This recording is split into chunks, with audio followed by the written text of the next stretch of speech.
কি করে বুঝবেন মৃত্যুটা ভালো হলো?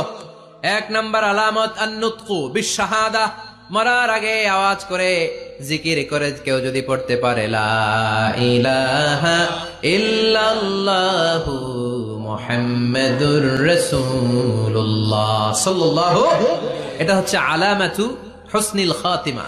আপনার মৃত্যুটা যে ভালো মৃত্যু হয়েছে এটার আলামত। কি মৃত্যু? সবাই বলেন ভালো মৃত্যু আমরা চাই কি চাই না? ভালো মৃত্যুর এক নাম্বার আলামত কালিমা পড়ে যদি মরতে পারে। বিশ্বনবী বলেন মান কানা আখিরু কালামিহি লা ইলাহা ইল্লাল্লাহ, যে ব্যক্তির সর্বশেষ কথাটা হবে, বাক্যটা হবে লা ইলাহা ইল্লাল্লাহ, দাখালাল জান্নাহ, সে জান্নাতি হয়ে যাবে। সুবহানাল্লাহ পড়েন। এরপরে বিশ্বনবী বললেন আল মুমিনু ইয়ামুতু বিজাবি ইরকিল জাবিন, মুমিন যখন মারা যায় তার কপাল ঘেমে যায়। সুবহানাল্লাহ পড়েন। হাত ঘামে না, পা ঘামে না, মুমিনের কপাল ঘামে। সুবহানাল্লাহ। এজন্য কেউ মারা গেলে কপালের মধ্যে হাত দিবেন, দেখবেন ওই ঘামের মধ্যে একটা জান্নাতি ঘ্রাণ আছে। সুবহানাল্লাহ। আল্লাহ, আমরা যখন মরে যাব আমাদের কপালটা যেন এরকম ঘেমে যায়। আমিন পড়েন আর জোরে আমিন। আল মুমিনু ইয়ামুতু বিআরাকিল জাবিন, মুমিন মারা গেলে তার কপাল ঘামে। কপাল ঘামলে বুঝতে হবে এটা ভালো মৃত্যু, ইমানি মৃত্যু। চিল্লায় বলেন ঠিক কিনা?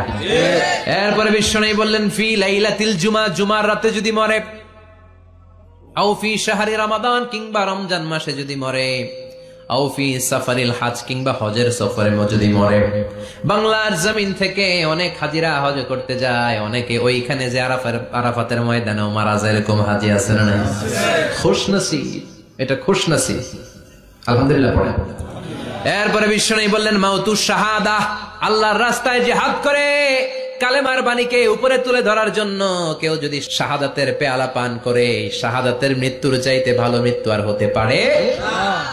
শাহাদাতের মৃত্যুর চাইতে শ্রেষ্ঠ মৃত্যু আছে নাকি? কথা বলেন। আমরা শহীদ হতে চাই কি চাই না?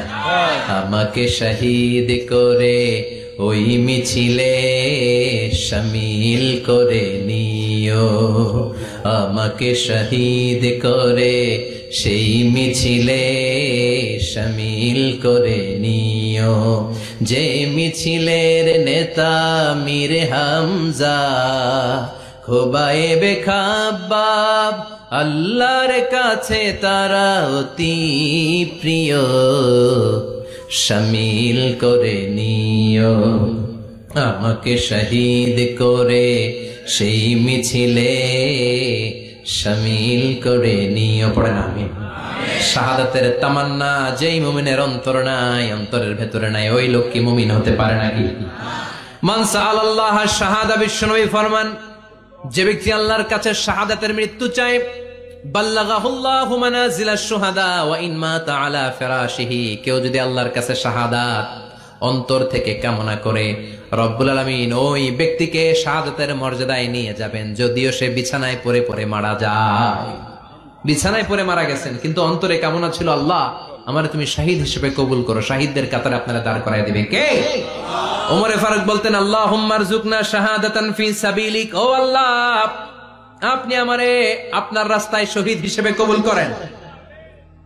ওয়ারযুক মাউতি ফি হারামি রাসূলিক, পৃথিবীর কোন শহরে মরতে চাই না, বিশ্বনবীর শহরে মদিনা শহরে আমার মৃত্যু কবুল করেন। আমিন। ওমরে ফারুক কই মরছে? কথা কও। ফজরের জামাতে ইমামতি করতে গিয়েছেন মাওলাল মুগীরা আবু লুলু আল মাজুসি, মাওলাল মুগীরার আঘাতে অ্যাসাসিনেটেড বাই মুগীরা, স্টেবিং করেছে। এখানে তিনটা আঘাত করেছে, একটা এখানে, একটা পাজরে, একটা নাভির মধ্যে, নাভি কেটে দুই ভাগ। ওনাকে খাবার দেয়া হলো নাবিজ, দুধ মাখানো নাবিজ, ওই নাবিজের দুধ নাভি দিয়ে বের হয়ে যায়। উনি বললেন কে মেরেছে আমাকে? বলল অগ্নি উপাসক। শুকরিয়া করে বললেন আল্লাহ আমারে কোনো মুসলিম মারে নাই, কোনো মুমিন মারে নাই। উনি বেহুশ ছিলেন, হুশ ফিরে সবাই রে বললেন আসল্লান নাস, ফজরের যেই নামাজটা আমার ইমামতিতে শুরু হয়েছে, এক রাকাতের পর আমাকে মারা হলো। এবার আমাকে বলো আমার নেতৃত্বে যে নামাজটা শুরু হয়েছে, নামাজটা ঠিক মতো হয়েছে কিনা? সুবহানাল্লাহ। আমারে কে মারলো? কে তোমাদের খলিফা হবে? কি হবে আমার আব্দুর রহমানের আব্দুল্লাহর? এগুলো নাই। প্রথম কথা ছিল মানুষরা নামাজটা পড়েছে কিনা। সুবহানাল্লাহ। এজন্য শাহাদাতের তামান্না সবচেয়ে বড় তামান্না। চিল্লায় বলেন ঠিক কিনা? এরপর বিশ্বনবী বললেন মুরাবিতান ফি সাবিলিল্লাহ, মুসলিম রাষ্ট্রের পাহারা দেয় যারা, বর্ডার গার্ড। আমাদের দেশের বর্ডার গার্ডের কি বলে? আগে বিডিআর ছিল, এখন বিজিবি। আমার বিজিবির ভাইরা না খেয়ে না পড়ে শীতের রাতে দেশ পাহারা দেয়।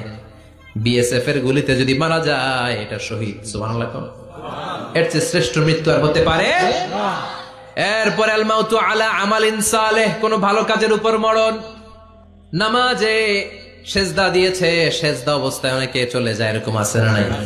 তাহাজ্জুদের যায় নামাজে মরণ দিও প্রভু আমায়, একামতে দিনের কাজে কবুল করে নিও আমায়। পড়েন আমিন।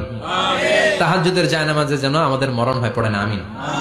রোজা অবস্থায় মারা যাওয়া, নেক আমল অবস্থায় মারা যাওয়া, এগুলো হচ্ছে আলামাত হুসনিল খাতিমা। আপনার শেষটা, বিদায়টা, মৃত্যুটা যে ভালো হয়েছে তার আলামত। আল্লাহ এই যে কথাগুলো বললাম, শ্রেষ্ঠ শ্রেষ্ঠ মৃত্যু, আমাদের মৃত্যুগুলো ওইরকম করে দিও। চিৎকার করে পড়েন আমিন, আওয়াজ করে পড়েন আমিন। আজীবন নামাজি মুত্তাকি, মরার আগে কাফের হয়ে মরে, এরকম আছে না নাই? আবার আজীবন কাফের, ইসলামের বিরোধী, ইন্তেকালের আগে কালিমা পড়ে সব মাফ করায়, আছে না নাই? বিশ্বনবীর শ্বশুর আবু সুফিয়ান, নাম শুনছেন? বদরের যুদ্ধে বিশ্বনবীর বিরুদ্ধে, মক্কায় বিশ্বনবীরে ঘুমাতে দেয় নাই, উহুদের যুদ্ধে বিশ্বনবীর সাথে ফাইট, খন্দকের যুদ্ধে বিশ্বনবীর সাথে মারামারি, আহজাবের যুদ্ধে কিলাকিলি, সারাটা জীবন বিশ্বনবীর সাথে মারামারি, মক্কা বিজয় কালিমা পড়ে মুসলমান হয়েছে। গোটা জীবনে যা অন্যায় করেছে সব মাফ করে দিয়েছে কে? এজন্য আমরা আল্লাহরে বলি, আল্লাহ কালিমাটা পড়তে পড়তে যেন আমরা মরতে পারি। চিৎকার করে পড়েন আমিন। জিহাদের ময়দানে এক সাহাবা যুদ্ধ করতে লাগলেন।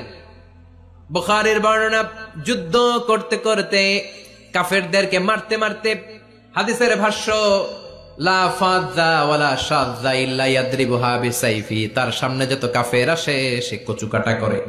অন্য সাহাবীরা খুশি হয়ে যায়, অন্য সাহাবীরা বলে আজকের সব সওয়াব এই সাহাবী পেয়ে যাবে। কিন্তু বিশ্বনবী হঠাৎ করে একটা কথা বললেন, ওই কথা শুনে সাহাবীরা অবাক। বিশ্বনবী বললেন হুয়া ফিন্নার, ও জাহান্নামে যাবে। কই যাবে? জিহাদের ময়দানে এক মুজাহিদ সাহাবী কাফিরদেরকে মেরে শেষ, কিন্তু বিশ্বনবী বললেন কই যাবে? কথা কয় না। এক সাহাবী কয় ঘটনা কি? এত বড় মুজাহিদ ফি সাবিলিল্লাহ কেন জাহান্নামে যাবে? আমি লুকিয়ে লুকিয়ে দেখি। লুকিয়ে লুকিয়ে ওই সাহাবী দেখে মুজাহিদ সাহাবী যুদ্ধ করতে করতে কাফিরদের বিশাল একটা ঘাটির ভেতরে ঢুকে গেল। মারতে মারতে মারতে মারতে হঠাৎ এক কাফেরের আঘাতে এই মুজাহিদ সাহাবীর ডান হাতটা কাটা পড়ে গেল। এবার ডান হাত দিয়ে ফিনকি দিয়ে রক্ত বের হতে শুরু করলো। মুজাহিদ সাহাবী আর যন্ত্রণা সহ্য করতে পারে না। যন্ত্রণা সহ্য করতে না পেরে কাতরাতে কাতরাতে নিজের হাতের ছুরিটাকে জমিনের মধ্যে গেড়ে দিয়ে ছুরির উপরে ঝাঁপিয়ে পড়লো। পেটের এই দিক দিয়ে ঢুকে ওপাশ দিয়ে বের হয়ে গেল, এফার হোফার হয়ে গেল, মানে আত্মহত্যা করলো। ঠিক কিনা? জাহান্নামী না? কথা কয়। লুকিয়ে লুকিয়ে যে সাহাবা দেখেছে চিৎকার দিয়ে বিশ্বনবীর কাছে যেয়ে বলে আশহাদু আন্নাকা রাসূলুল্লাহ, ও নবী আপনি যে আসল নবী, কোনো সন্দেহ নাই, আমি লুকিয়ে লুকিয়ে দেখেছি। ওই মুজাহিদ সাহাবা বেঁচে নাই, সে কাফেরের আঘাতে শহীদ হয় নাই, নিজের পেটে নিজে ছুরি ঢুকিয়ে আত্মহত্যা করেছে। আজীবন বিশ্বনবীর সাথী, মরার আগে জাহান্নামী। আমরা কেউ জানি না আমাদের শেষটা কেমন হবে, এজন্য আমাদের শেষটা ভালো হোক। Very sensitive issue. আমাদের শেষটা ইমানের হোক। এখন যেমনি মাথা ঠিক আছে, বুদ্ধিমত্তার সাথে শাহাদাত বাক্যের উপর যেন আমরা মরতে পারি। আমরা পড়ি আমিন। চিল্লায় পড়েন আমিন।